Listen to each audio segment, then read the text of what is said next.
Hi, I'm Adam Olin, CEO of Russell & Spark, a branding and marketing agency that specializes in independent schools.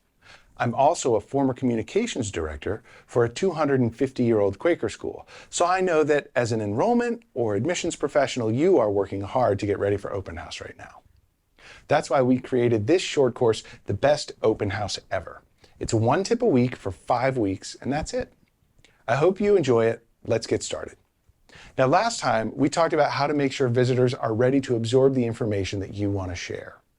Today, we're going to see how to structure your conversations and your prospect's visit to have the greatest effect. Today's principle comes from the movies, specifically screenwriting guru Robert McKee. He notes that while there is an absolute zero for temperature, 0 Kelvin, there is no fixed scale for emotion. You can't be 3 degrees sad or 7 degrees happy.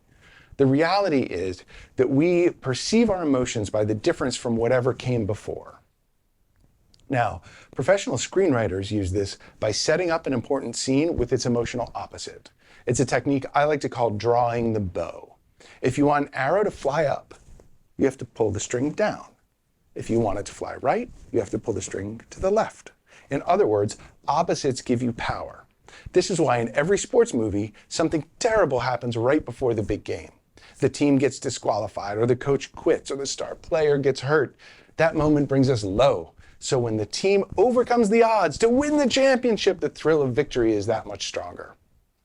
By the way, don't worry, knowing this information will not ruin movies. I've been studying it for years, and I still cry at Pixar movies like everyone else.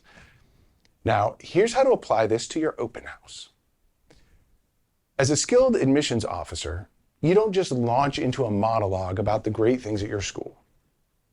Naturally, you ask questions first to gauge the prospect's interests and then steer the conversation appropriately. So far, so good.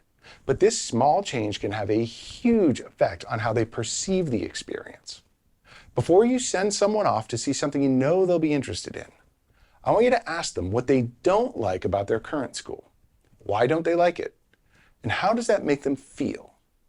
First, this is good empathic listening, and it helps them feel seen and understood. But second, by focusing on what feels unsatisfying about their current school, you can prime them to feel great about what they're about to see, whether it's a makerspace, art center, athletic facility, or what have you. As a bonus, by focusing on feeling, you are speaking to the decision-making center of the brain, but that's another video. Thank you for joining me. I was excited to learn this information. I'm delighted to share it with you. If there's someone you can think of that would benefit from it, by all means, share it with them.